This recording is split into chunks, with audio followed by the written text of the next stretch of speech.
Germans are losing faith in the European Union because of Ursula von der Leyen's bungled vaccine rollout, a new study has found. Two-thirds say Brussels's reputation has been dealt a blow by its sluggish scheme to distribute doses of COVID jabs across the bloc. Ursula von der Leyen, the German president of the European Commission, took most of the blame as her vaccine scheme falls desperately behind schedule, according to half the respondents to the survey. A meager 6% of participants said their view of the EU has improved because of the top bureaucrats' effort to take control of the procurement of coronavirus vaccines.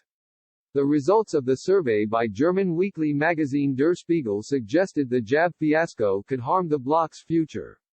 In the survey, 22% said their image of the European Union mostly deteriorated due to the vaccine chaos,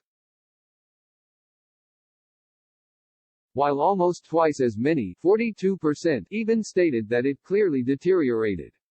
Britain has vaccinated more people than the whole of the EU, which has a population 7 times bigger.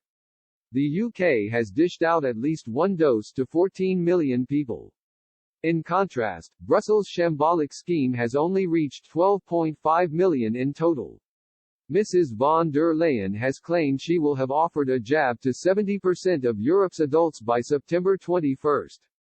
German finance giant Allianz has warned the bloc's rollout is already 5 weeks behind schedule. They estimate the delay could cost the EU's economy £80 billion. Earlier this week, Mrs. von der Leyen issued a grovelling apology to Europeans for the state of the vaccine scheme. She conceded the bloc was too slow to sign contracts and authorize the use of doses of COVID jabs. "We were late to authorize," the EC president told the EU Parliament.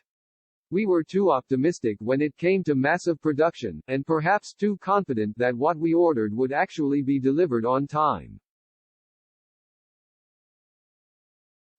But despite the bungled scheme's failures, Mrs. von der Leyen defended it and claimed following Britain's go-it-alone model could have caused the EU to collapse. "I can't even imagine if a few big players had rushed to it and the others went empty-handed," she said. "In economic terms, it would have been nonsense and it would have been, I think, the end of our community." Mrs. von der Leyen also said she was deeply regretful for threatening the Northern Ireland peace process in order to blockade vaccine shipments to Britain. The move to prevent COVID jabs entering the UK inflamed tensions between Britain and the EU amid growing anger at the bloc's shambolic vaccine rollout. She said, "The bottom line is mistakes were made leading up to the decision. I deeply regret that. In the end, we got it right and I can reassure you that my commission will do its utmost to protect the peace on Northern Ireland, just as it has done through the entire Brexit process." 5,020 people in Germany took part in the Civi survey from 9 to the 11th of February 2021.